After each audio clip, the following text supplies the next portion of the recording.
ഈശോയിൽ സ്നേഹം നിറഞ്ഞ പ്രിയപ്പെട്ടവരെ, സക്രിയ എന്ന വാക്കിൻ്റെ അർത്ഥം ദൈവം ഓർത്തു എന്നാണ്. ഈ ദൈവം ഓർത്തു എന്ന ആ ഒരു വാക്യത്തിലേക്ക് ഈ സുവിശേഷം മുഴുവൻ കൊണ്ടുപോവുകയാണ്. അതായത് സക്രിയ എന്ന പുരോഹിതൻ നീതിമാനായിരുന്നു. അവൻ നീതി പ്രവർത്തിക്കുകയും അവൻ എപ്പോഴും ദൈവത്തിൻ്റെ ഇഷ്ടത്തിനനുസരിച്ച് അർപ്പിച്ച ഓരോ ബലികളിലും അവൻ ചേർത്ത് വെച്ച ഒരു പ്രാർത്ഥനയുണ്ട്. ആ പുരോഹിതൻ ചേർത്ത് വെച്ച ഏറ്റവും മനോഹരമായ പ്രാർത്ഥന, ദൈവമേ എനിക്കൊരു കുഞ്ഞിനെ നൽകണമേ എന്ന പ്രാർത്ഥന. പക്ഷേ ചിലപ്പോഴെങ്കിലും ആ പ്രാർത്ഥനയ്ക്ക് മുൻപിൽ ദൈവം നിശബ്ദനായി നിന്നിട്ടുണ്ടായിരിക്കാം.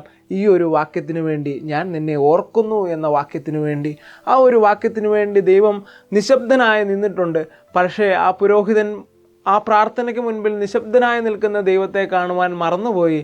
അതുകൊണ്ട് അവൻ പറഞ്ഞ ഒരു വാക്യമുണ്ട്, എൻ്റെ കർത്താവേ, ഞങ്ങൾക്കൊക്കെ വയസ്സ് ഒത്തിരി ആയിരിക്കുന്നു, ഞങ്ങൾക്ക് ഇനി കുഞ്ഞുങ്ങളുണ്ടാവുമോ? മാനുഷികമായി അവൻ ചിന്തിച്ചു. എല്ലാം ചെയ്യാൻ സാധിക്കുന്ന ദൈവത്തെ അവൻ മറന്നുപോയി.